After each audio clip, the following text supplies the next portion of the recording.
The small village, the villages of Mecca and Medina, they had nothing and they took over the world, 1/3 of the world. How on earth did they do this? They had no weapons, they had no technology, they had no academia. It was just them and Tawheed.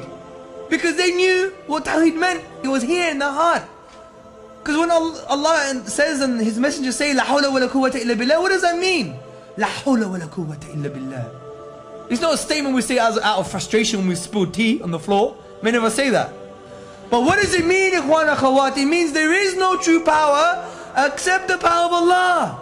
This means that anything in creation intrinsically has no true power. Therefore you can't blame them for anything, and they don't have any power, and they can't be your obstacle, because Allah only uses them as a tool to bring about His will and His power. This is so fundamental in the science of Tawheed, in the affirming the oneness of Allah Azza wa Jal. This is why the Sahaba, they could take over the world, not fear anybody. Because they knew whatever happens is because of Allah's will and power, not because of Him. He has no truth. I'm not going to fear Him. He's nothing. I'm nothing. Do you see? And this is so important for us to understand. It would really empower us to have a new realm of possibility to achieve what we can achieve. This is why Abu Bakr radiallahu anhu, what did he do? Before leading the army, he would make dua to Allah so much as if he needed no one else but Allah. And when he was fighting on the battlefield, what did he do? What did he do? It's as if he needed no one else but himself. This is the Muslim. Wallahi, we fear the things that should not be feared. And we become victims. The language of victimhood is a disempowering language. You tell me when the Prophet ﷺ blamed anyone else for his situation. Tell me, when did he blame others, the Zionists, Fox News, BBC? When did he blame these people? Ikhwan, akhawat, wake up. We always want to be the victims. Yes, we are oppressed, we agree. But we don't have the mentality of the oppressed. Because we have Allah. Allah is our helper. Allah is our friend. We have Allah, they don't have Allah.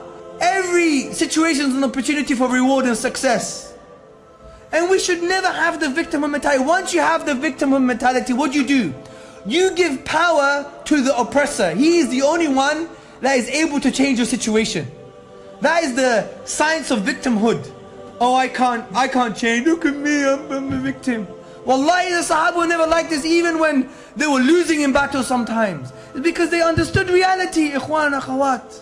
And by the way, atheists are mushriks, according to Dr. Jafar Idris, and he makes an amazing point because they attribute power to creation. Wallahi, interesting point, huh? The all-powerful, the attribute, they attribute to creation.